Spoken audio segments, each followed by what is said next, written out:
যুক্তরাষ্ট্রের বিডিফোর্ড শহরে আইস এজেন্টদের গুলিতে কলম্বিয়ান যুবকের মৃত্যুর ঘটনায় বিক্ষোভে উত্তাল মেইন অঙ্গরাজ্য। বিক্ষোভকারীদের অভিযোগ, অভিবাসী ও শুল্ক নিরাপত্তা বাহিনীর কর্মকাণ্ড নিয়ন্ত্রণের বাহিরে চলে গেছে। যদিও সংস্থাটির দাবি, জননিরাপত্তার স্বার্থে গুলি চালানো হয়েছিল।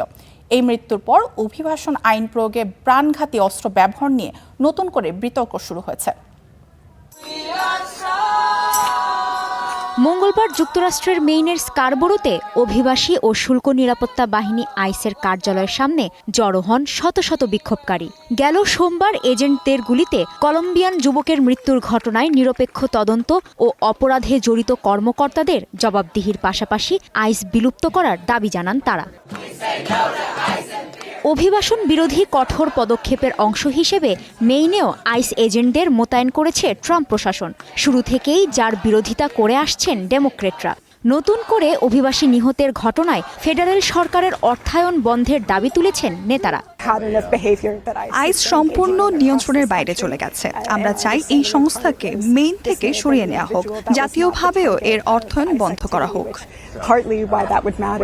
সোমবার বিডিফোর্ডের একটি গাড়ি থামানোর সময় আইস কর্মকর্তার গুলিতে নিহত হন ২৬ বছর বয়সী কলম্বিয়ান নাগরিক জোহান সেবাস্তিয়ান দুরান। এই হত্যাকাণ্ডের বিচার চেয়ে প্রকৃত ঘটনা তুলে ধরার দাবি জানিয়েছেন নিহত জোহানের বোন।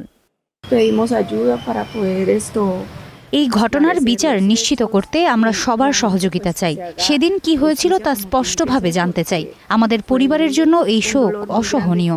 জোহান কখনো কোনো ঝামেলায় জড়ায়নি। আইস এজেন্টদের দাবি, যুক্তরাষ্ট্রে অবৈধভাবে বসবাস করছিল জোহান। তবে নথিপত্র বলছে তিনি যুক্তরাষ্ট্রে বৈধভাবে কাজের অনুমতি নিয়ে বসবাস করছিলেন।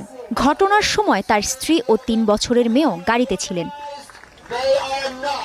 মার্কিন হোমল্যান্ড সিকিউরিটি বিভাগের দাবি, বহিষ্কারের আদেশপ্রাপ্ত এক ব্যক্তির ওপর নজরদারির সময় একটি গাড়ি পালানোর চেষ্টা করলে জননিরাপত্তার কথা বিবেচনা করে কর্মকর্তা গুলি চালান। তবে নিহত ব্যক্তি অভিযানের মূল লক্ষ্য ছিলেন না বলেও পরে জানানো হয়। ঘটনাটি তদন্ত করছে FBI।